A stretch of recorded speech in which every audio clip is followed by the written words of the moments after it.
Yes, sir. Yes, sir. You tune in to a new edition of the Sports Shop 27. I'm your host, Jermaine Coulter. And to my far right, my co-host, Kevin Johnson, KJ. And today's special guest, we have former Temple University wide receiver and former Detroit Lion wide receiver. This guy was a toughy, scrappy wide receiver in the NFL and in college. Caught a lot of passes, got a lot of respect for Temple University. He also transferred to Buffalo University and played there for a while, and went on to the NFL and played wide receiver with Chuck Long, and also teammates with Barry Sanders, Chris Spielman, Blades, you name him. He's a draft class of 1988. Today's guest is Mark. Has it been that long? Schimdt. What's going on, Mark? So glad to have you.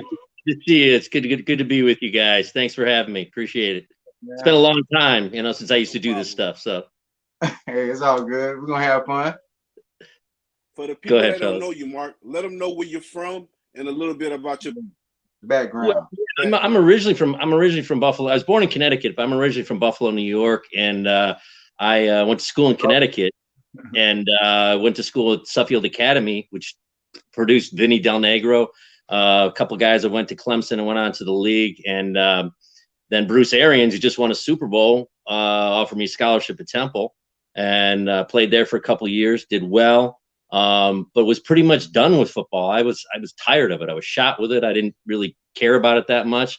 Transferred back to the University of Buffalo. I was their #1 recruit coming out of Connecticut high school. And took a year off, and they talked me back into it. Went back, played at the University of Buffalo, and made All-American, and the rest went from there. The rest was history. That's what's up. Well, so to speak. I mean, you have ups and downs in this journey. This journey to the NFL, and there's a lot of great players that I played against, that I played with, that never got the opportunity that I got. Why did I? I don't. Right place, right time, right game.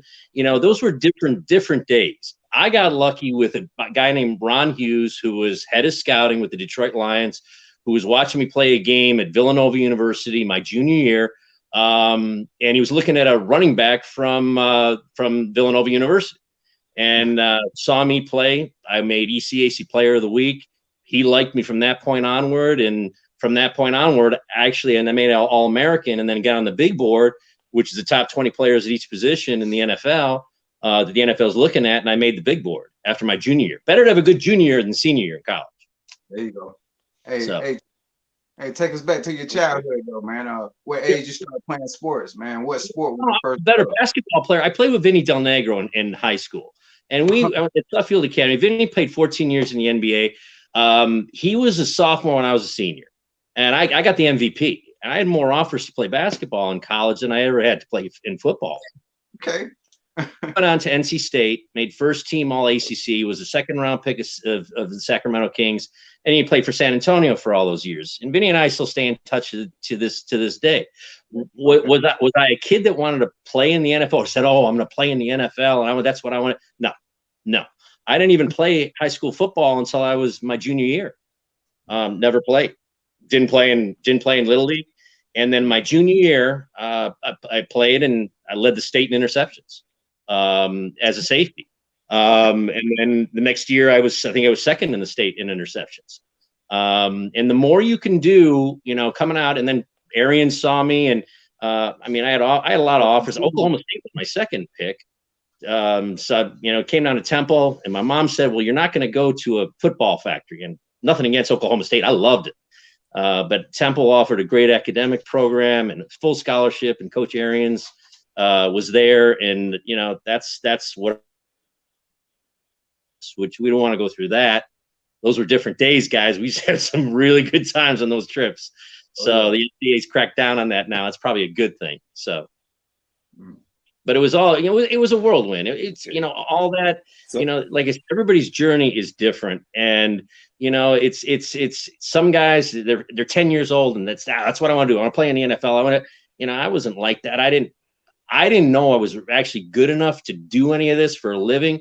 I think it was my junior year, and I was taking off the tape in the locker room, And it was about the 9th game into my junior year at Buffalo. We were moving up to the MAC conference, and one of my offensive linemen was taking off tape with me. We were in the locker room, and he said, "Hey man," he said, "you're good enough." I said, "What?" He said, "You're good enough. You're good enough to play in the league. You're going to the league." And when you hear that from a 6'5", 320-pound guy, it helps. That was kind of the first time, and I made, I did really well that year, and got on the big board with with the NFL scouting combine. There was Blesto and National Scouting at that time. Those are since have gone, their own way, and now it's just the combine and all that. But it's a process. And then when you get your pro day, how are you going to line up against the big boys? How are you going to do at the combine? How are you going to do against the best 250 players in the country? Well, I'm playing it at a little bit of a lower level, but played at the highest level with Temple when we were in the Big East, playing Virginia Tech, playing Miami, playing Georgia, playing all those teams. But you still wonder, like, how am I going to line up? How am I going to do against these guys? Am I good enough to be there? I don't care how good you are in college. You're wondering when you go to that next level, how am I going to fare? Am I going to hang in there? Am I going to fail? Am I going to get scared?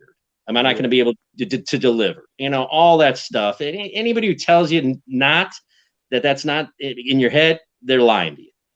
So next question. Yep. Yeah. So basketball was your first love. You played with Vinny Del Negro. Talk about the atmosphere and the community you grew up in before you got to high school. Well, I grew up in a middle class neighborhood in Buffalo. But we were back and forth with Connecticut a lot.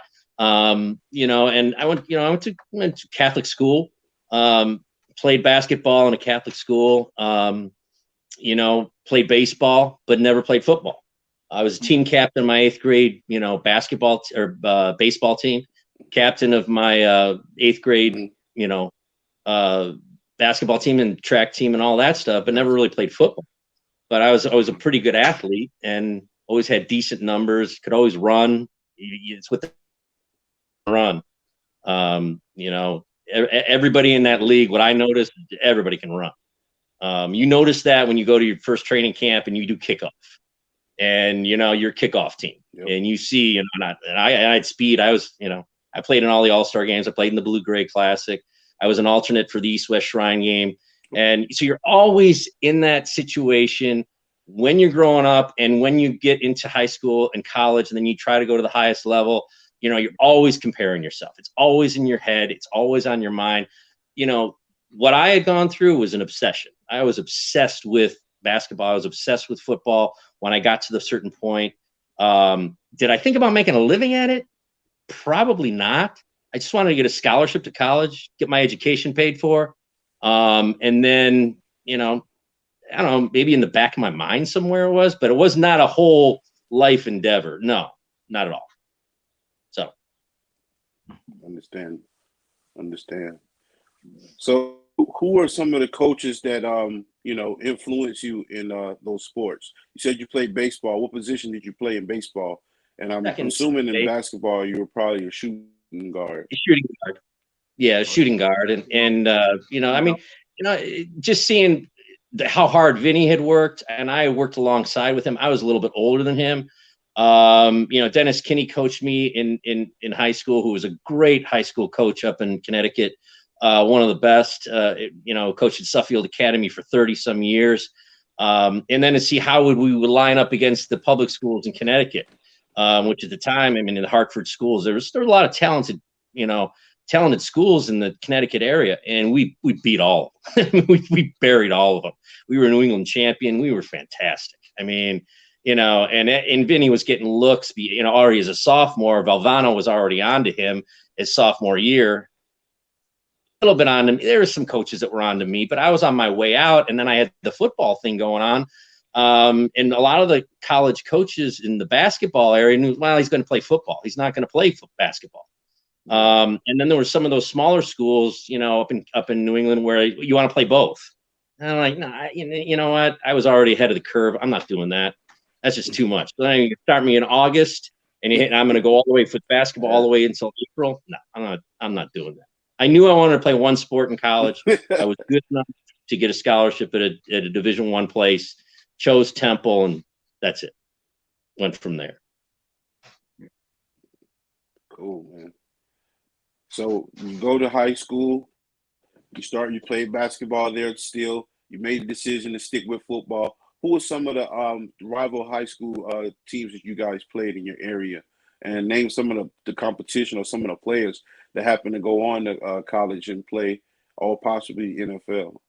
The high school I had gone to in Buffalo was where Christian Laettner went. Was Nichols, and Laettner, he broke all my whatever records I had. I had PG'd at Suffield and got that extra year, that 13th year.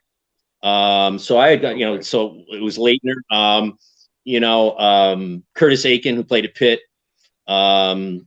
Marcus Whitfield was a great player, Ray Hall, Canisius College. There was Tom Sheehy, who played at Virginia.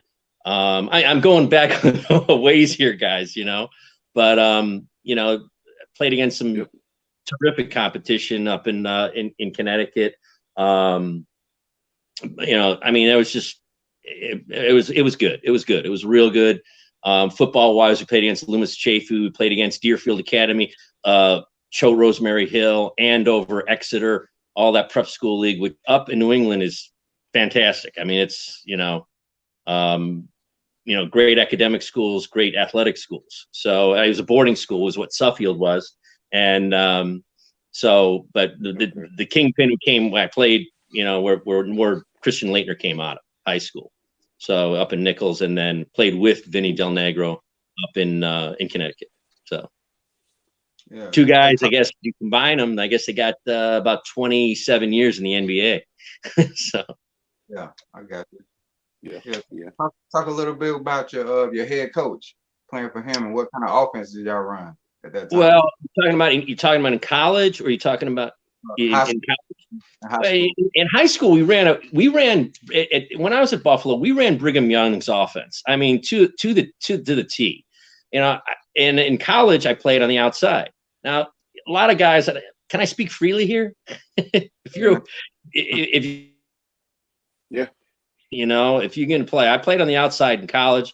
I knew if I was going to play in the league, I was going to have to play in the slot, be a good third down receiver. I had decent speed, but I'm a big kid. I'm a 6'1", 215-pound receiver, which back then I was the biggest receiver at the combine. I was the heaviest, and so you're gonna play in the slot. But we ran Brigham Young's pretty much their whole offense in college. Now, what did Coach Arians run at Temple? I don't know. He ran some sort of veer. He wanted to run the football.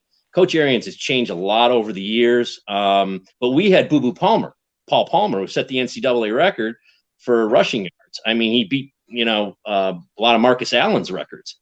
So when we got it's Paul Palmer, we all called him Boo Boo.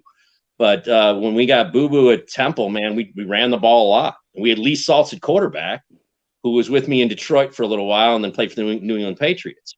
But, so there was a real running offense is what Coach Arians ran, and then that, I'll be honest with you, I love Coach Arians. I love Coach Christensen. I love that whole system there. But I needed to get out of there because they weren't throwing the football. That was one of the reasons why I was kind of burned out in football, and if Coach Arians was sitting here right now, I'd see that's what we wanted to do. So, and rightly so, when you got Boo Boo Palmer, who was a, USA Today All-American, the writing was on the wall. I wasn't complaining about it. I just needed probably to leave. And then when I went back to Buffalo, they made it very advantageous for me money-wise to go back. And, but I needed to take a year off and get away from it. I was tired of it. I was burned out on it. Even though I just played a few years, but, I needed that year off. And then I came back strong and, was able to have a decent, third year, and then fourth year made All-American. And then fifth year was, my redshirt year. So, that was one of the reasons I left Temple, and it all worked out because I got to where I wanted to be. So if you're good enough, they're going to find you somewhere. I talked to Jeff Criswell, twice a week. Jeff played 15 years in the league. You probably know that name. Played for the Jets, played for the Chiefs. He went to the University of Graceland. It's somewhere out in Iowa. Went to the Kansas City Chiefs, started immediately from a Division III school. Like I said, I talked to Jeffrey probably 2 or 3 times a week. Good friend of mine. 15 years in the league, no head injuries, no knee injury, no nothing. And they found him out of there. So he goes from a Division III school and goes right to the Kansas City Chiefs because he had good numbers to get in. But as a free agent, starts week 1. I mean, how do you explain that? Over all these guys that are playing at Nebraska, playing at, Oklahoma, playing at Georgia, Alabama, University of Graceland, and you're starting in the league. I mean, are you from Division III? I mean, it's just, if you're that good, they will find you unless you're just so far under the radar. There's a guy playing wide receiver for the Minnesota Vikings who I met named Adam Thielen. I don't know, made the Pro Bowl.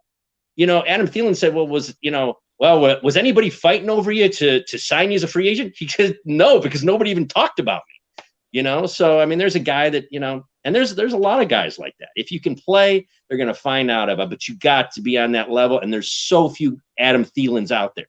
So few. That's what I learned. Oh. All right. So in high school, did you guys win any state championships or any playoff games? We did in basketball. We did not in football. We just missed the playoffs in high school. Just missed it. So no state titles. I made first team All New England in football and basketball, was team MVP in football and basketball. I remind Del Negro of that every single time I talk to him. So, but he was 2 years behind me. And, Vinny's all retired now. He coached the Chicago Bulls and then just walked away from the game. Head coach to nothing. And that's him. He's either all in or all out. And he got to the top. He coached at the highest level, played at the highest level. And then just, if you notice, when he was coaching the Chicago, then he's gone, right? Mm-hmm. He's gone. He's out of sight, Yep. done with it. So, and he had his fill of it and it was done. But no, I don't have any state titles to my credit, just a scholarship offer. And that was good enough. Oh yeah. Hey, how many points you scored in the game? All right. How many points you scored in the Go ahead, basketball? fellas. You still there? You guys got me? Can you hear us, Mark? Yeah, I got you. Yeah. I was asking you how many points you scored in the basketball. Go ahead, KJ. My team high was 43. Had 43 against Ray Hall and that whole crew at McKinley High School. That was my junior year in high school. And made New York State Player of the Week that week. And that team was a terrific team. It was with Eric Crawford. I mean, they were stacked really well. I had 43 that one. And then against Daryl Johnston's team against Newport up in Buffalo, I had 35 against them.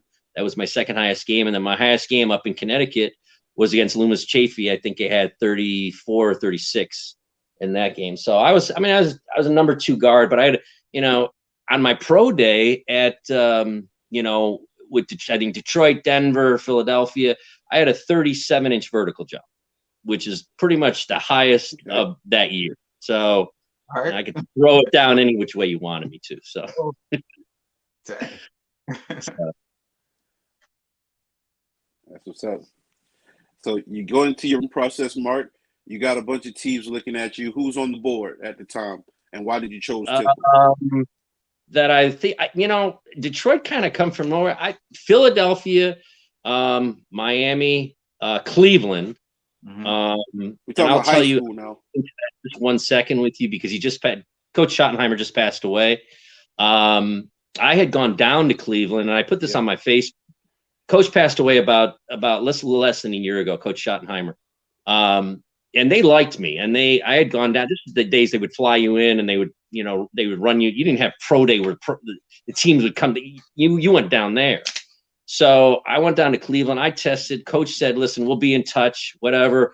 we like you, so that was the way it turned out. So now it gets to draft day, and I get a phone call, and I get a call from Marty Schottenheimer, and he said, Mark, it's Marty Schottenheimer from the Cleveland Browns. He said, oh, coach. And I think he's going to sign me, draft me, whatever he's going to do, right? He calls me to tell me, this is the kind of guy he was. He calls me to tell me that we're not going to take you. We're not going to sign you. But because I extended myself when you came down here a month ago, I thought you deserved a courtesy of a phone call. And that's the kind of guy Marty Schottenheimer. Of course I was disappointed. This is, I need to get in here. There's a lot of pressure here. But that's the kind of guy he was. Made that call, and made a call to a guy he's not signing and a guy he's not drafting. And that just told me what kind of a man he was. And, it's just, I tell that story to people, and they're like, yeah, that's just, that's the way he was. And then I had Philadelphia on there, Miami, and then, Ron Hughes and Joe Bashofsky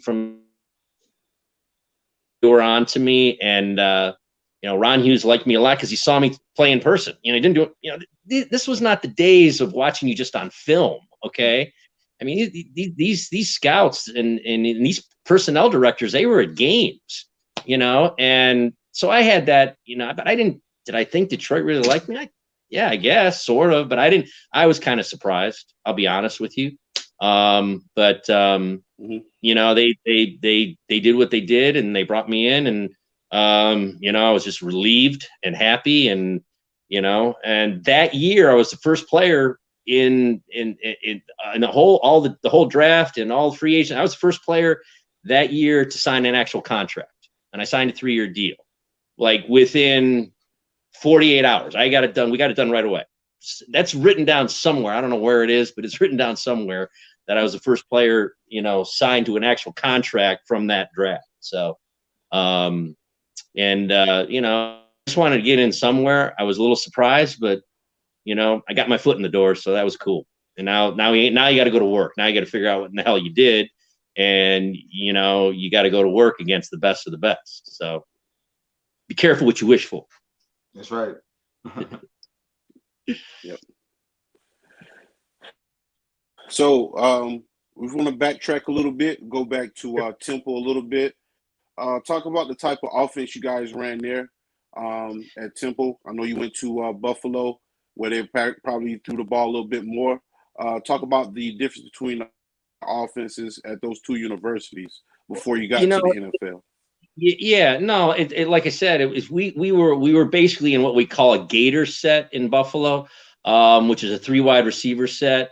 And I played on the outside, but I played in the slot when I had to on 3rd and short. And then in Temple, we were running the veer. We were running the veer offense in 1983 or 84, which was kind of crazy. They don't do that at all anymore.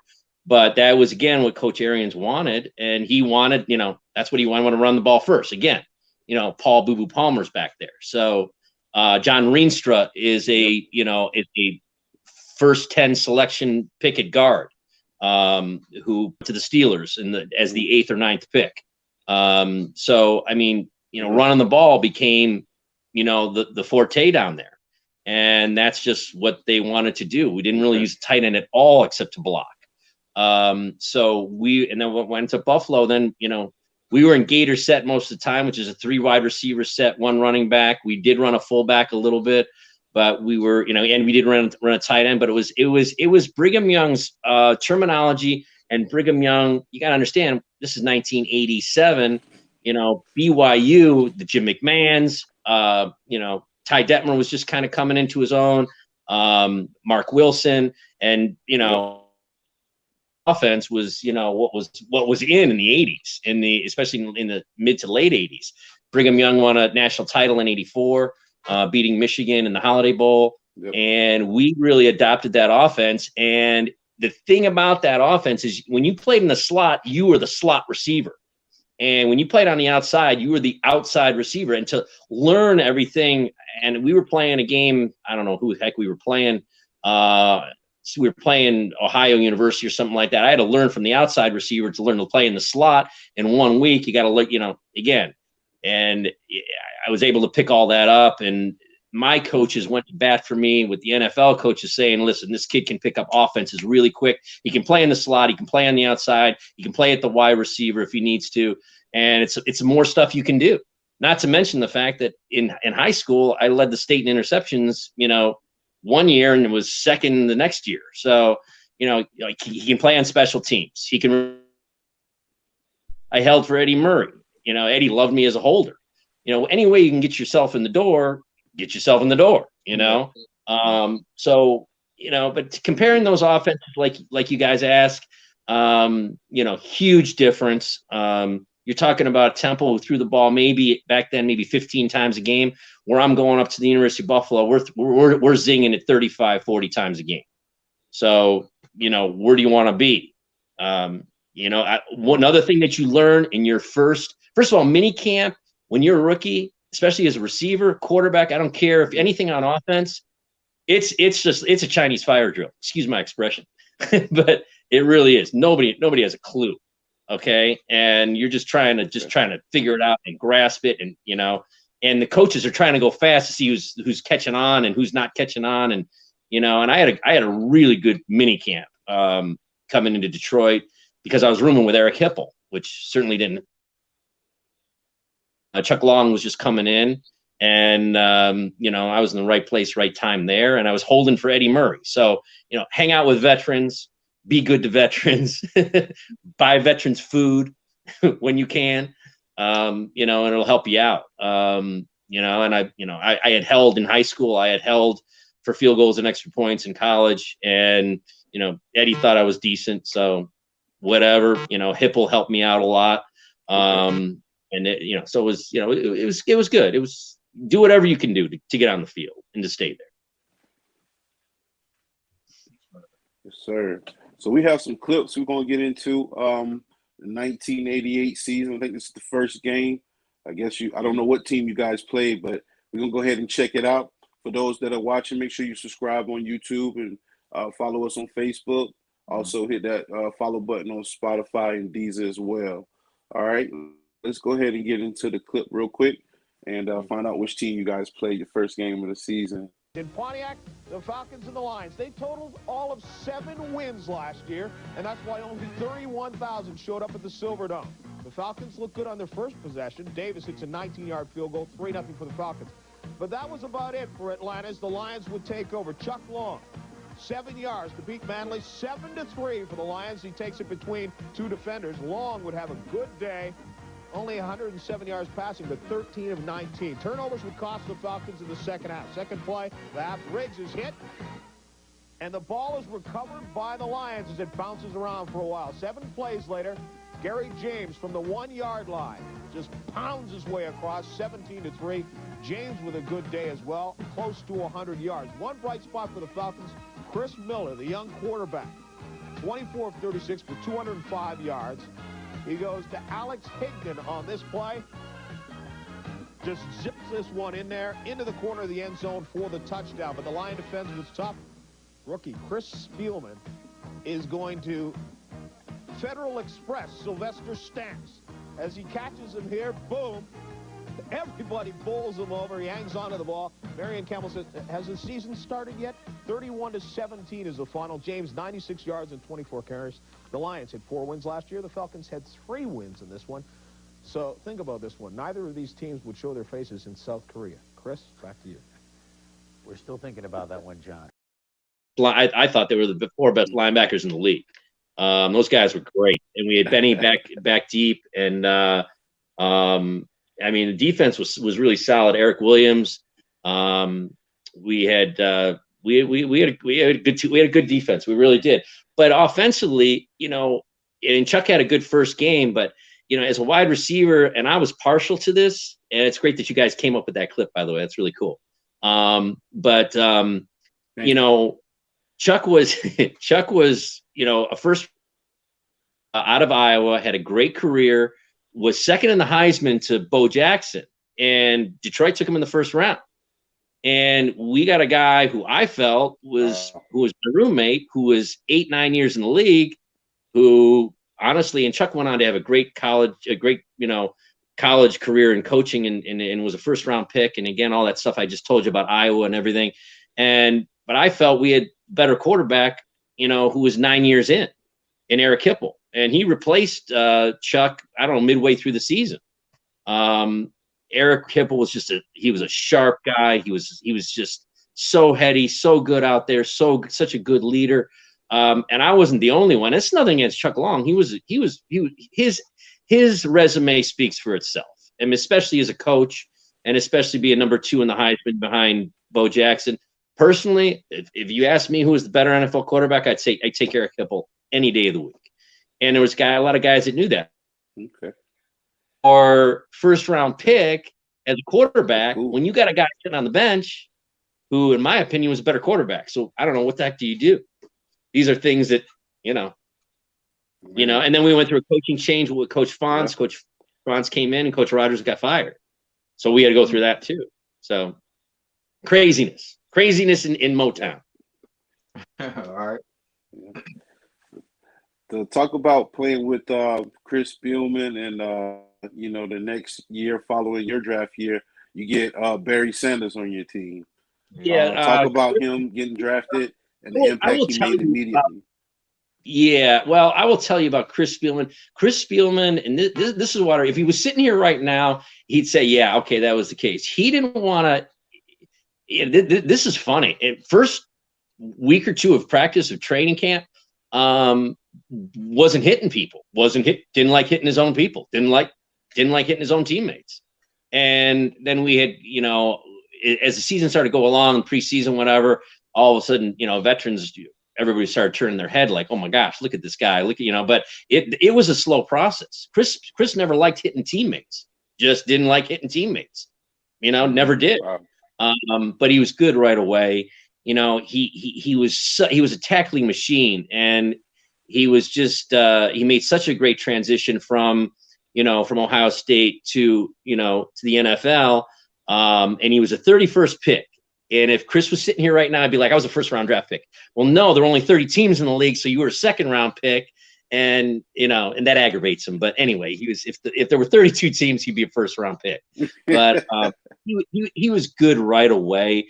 He listened, he understood the defense, he understood the coverages. You didn't have to pull him out on third down. He was just, he was great right away.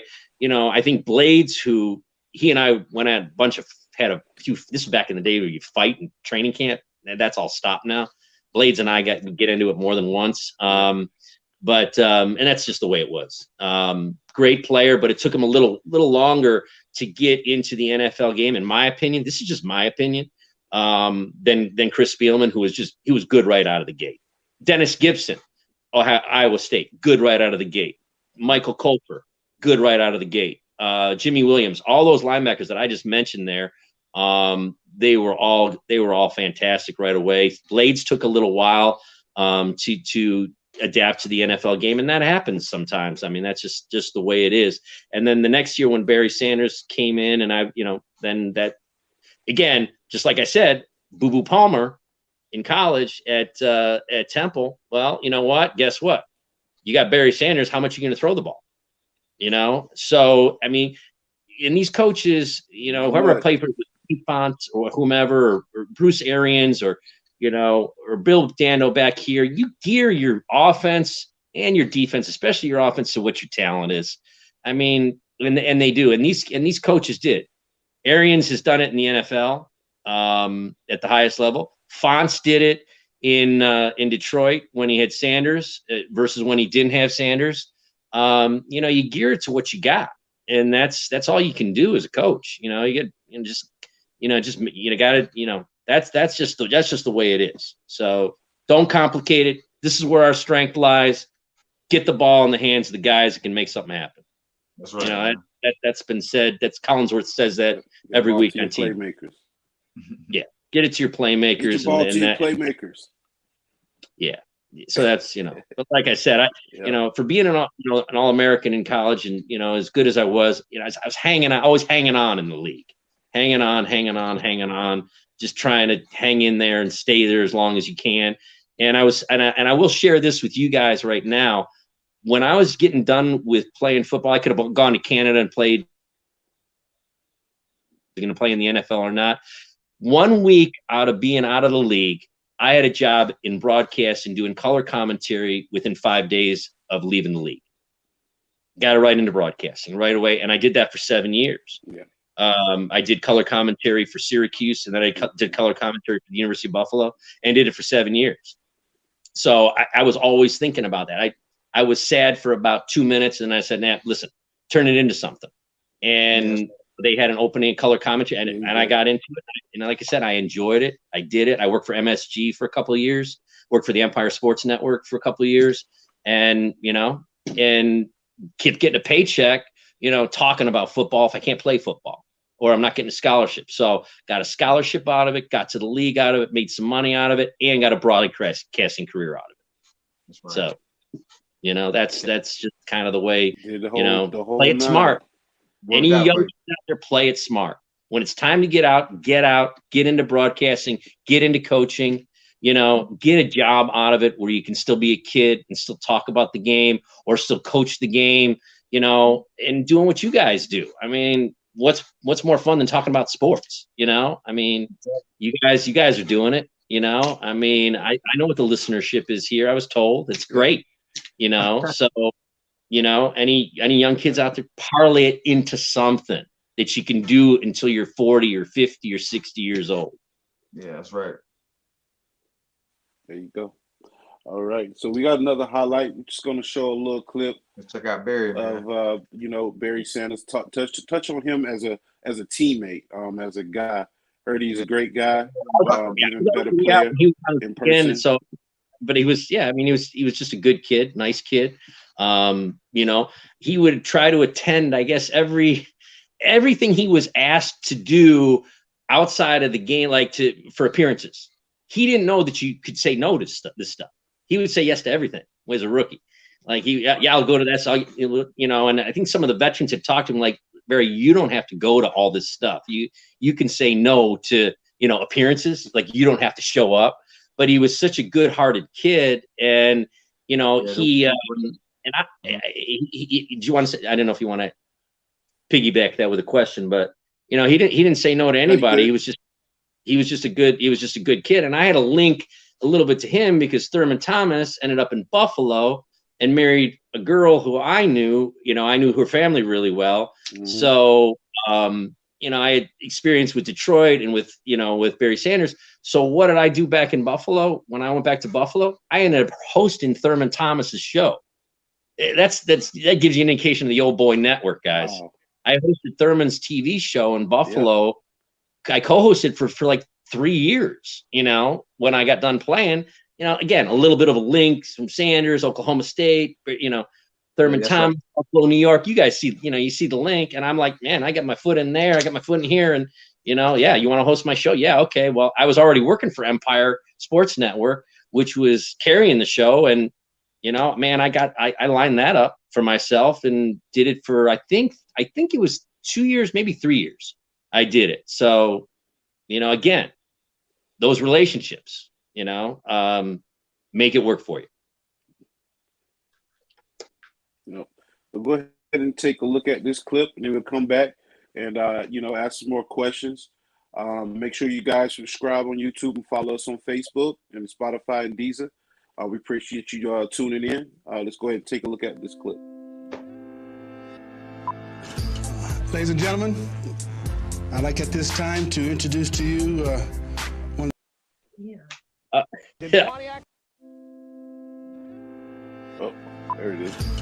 Ladies and gentlemen, I'd like at this time to introduce to you one of the finest running backs in the United States. What's taking so long?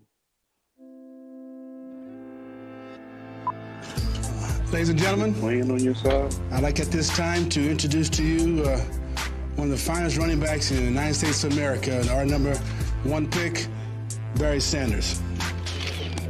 It's really good to be here in Detroit. I feel it's a privilege to be one of the players that will help restore the roar in the dome. This guy did something special, you know, every single Sunday. Barry again off the right side, breaks one tackle to the 40, fights free. He's on his way. Sometimes you just got to look to the heavens and say, wow. When God created Barry Sanders, even he didn't know what he made. Deep hand off to Barry, 35, breaks through 30. Barry outside of the 20, cuts inside of the 15, outside of the 10. Barry the suburban. Yeah, I mean, it kind of speaks for itself. That was Coach Font introducing him. You know, Coach Fonts ended up being the head coach. Daryl Rogers was the coach who had signed me and brought me in. But I just wanted to comment real quickly on Coach Fonts, because I think he stayed there for 12 years as a head coach and went from not coordinator to head coach, but he went from defensive backs coach to head coach, which doesn't, now that's unheard of kind of in the league.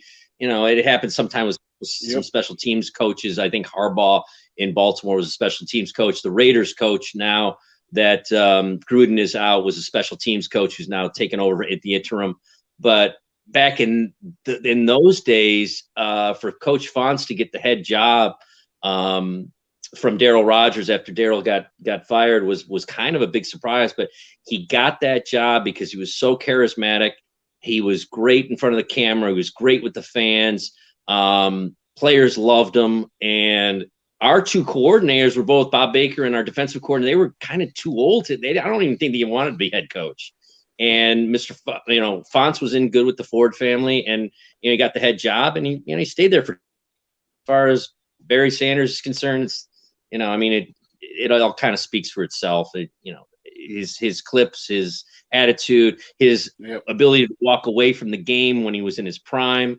That all kind of speaks for itself. And he could have been the leading rusher of all time, and if he wanted to stay, but he wanted to get out. When he came back and he wanted to come back, and remember they talked about Miami. He was going to come back and play for the Dolphins. Remember that? Mm-hmm. I think that was from what I had heard, that was his dad wanting to go back, and his dad had a pretty big influence in his life. And they had me on a radio show out in Phoenix, which is where I was living when Barry was looking to come back, supposedly, quote unquote, come back. And I said, I mean, from what I know, which is not much, he's not going to come back. And it kind of turned out that his dad kind of wanted to come, but he was finished, and he got out when it was time to get out, and he got out healthy. So, I mean, it was at least as far as I know, he got out pretty healthy and played 11 years. So, and when you rush for the way, and I think he thought that the organization really wasn't going to go that far. I don't know how many playoff games Barry played in there. There was 2 in '91 against Dallas with the big win there, and then losing to the Redskins, who won it all. Mm-hmm. But I don't know if Barry played in but 3 playoff games in his entire career. I think the number was 2 or 3. You guys can look it up. It's one or the other. But he's taking a lot of shots. He's getting older. He had the Russian record, and it was time for him to get out. And I think he did the right thing, honestly. So. And never went back into football, never went into coaching, never went into broadcasting, had no interest in any of it. No. And could have, but just a quiet guy. And never coached a day from what I know. He's living out in Arizona, and from what I know, and never did a day of broadcasting. Kind of like Joe Montana, right? Man. He's got the Heisman commercial he's on every Saturday. I think Mark. Yes. We can't see you on our side. Is there any way you can maybe turn your camera on or something like that? Is it on now? No, we still can't see you. It's just frozen on our side. Hang on. But I'm just trying to see if you can do something to make it come back on. Went out. All right, let's see if he comes back in.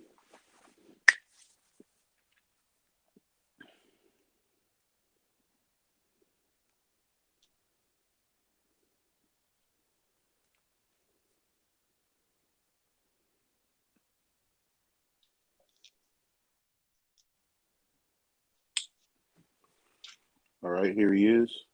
All right. Yeah. You got it? All right. Yep. Okay, we're back. All right. That was pretty quick. Yep. Yep. But yeah, go ahead, man. So talk about life after football, Mark. What is Mark Schimdt up to now? Well, what I'm doing now, I got involved in an automotive business. I got out of broadcasting. I just got tired of it. I called it quits after 7 years. I did it on my own terms.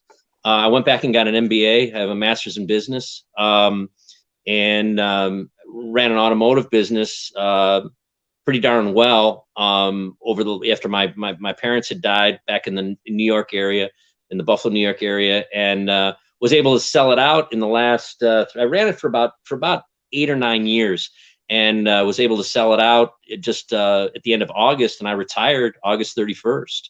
So yeah, I'm done. I'm done, guys. And it feels good. So yeah, it was good. I enjoyed it, but it was time for me. I'm getting up there. So it was a good run. I enjoyed it.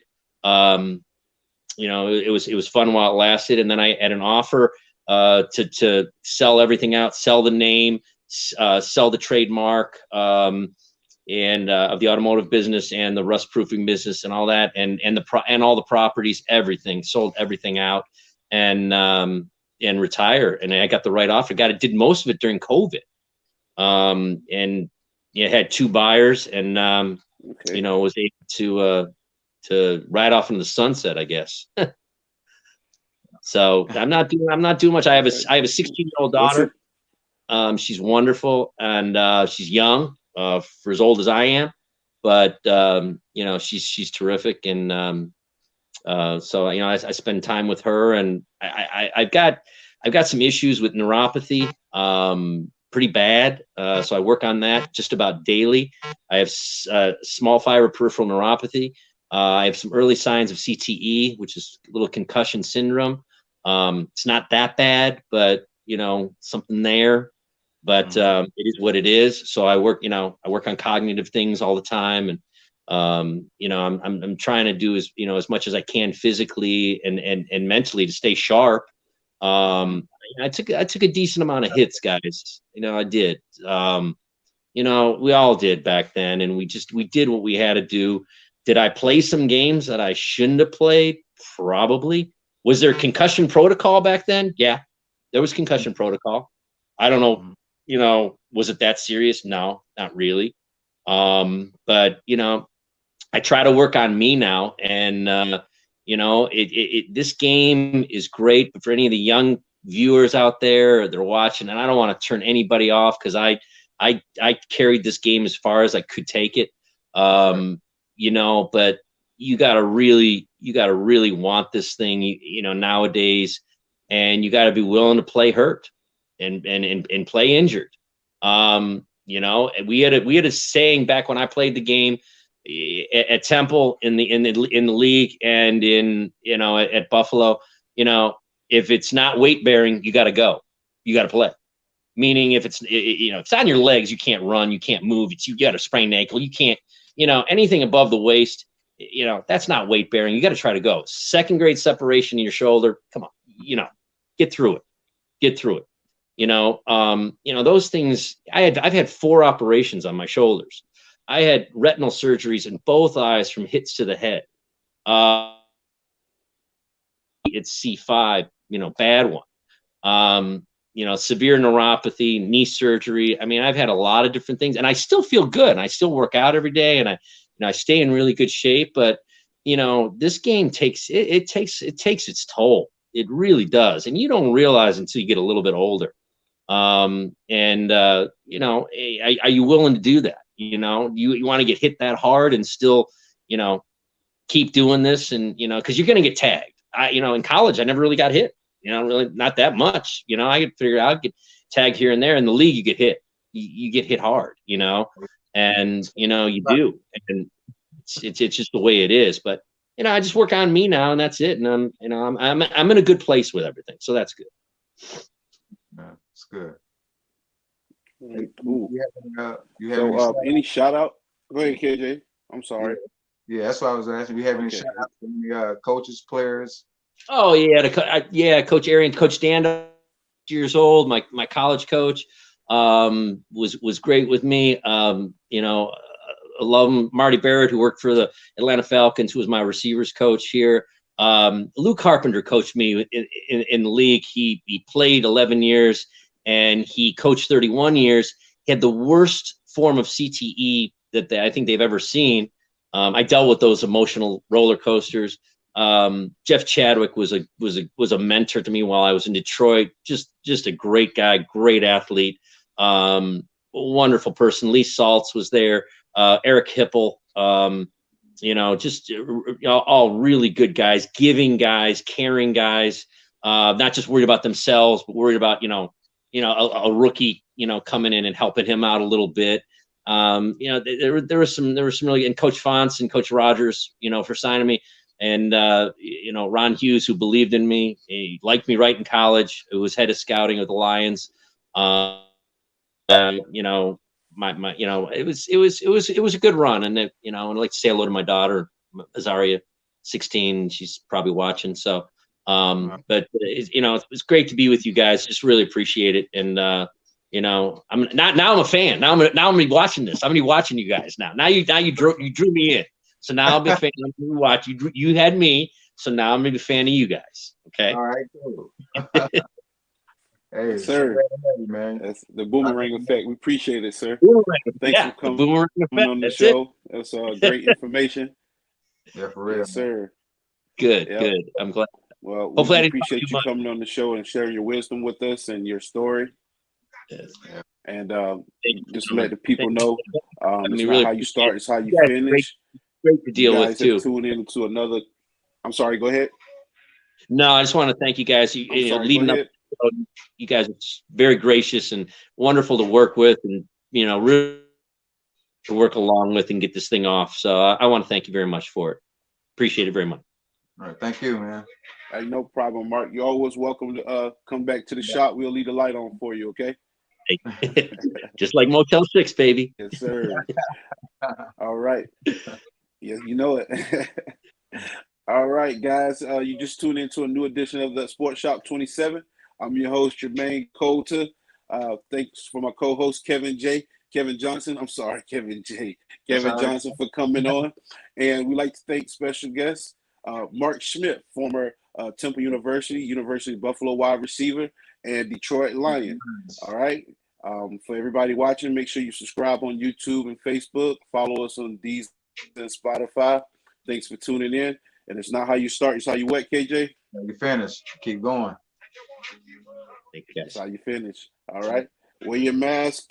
Be safe. We'll see you next time. Okay? Peace.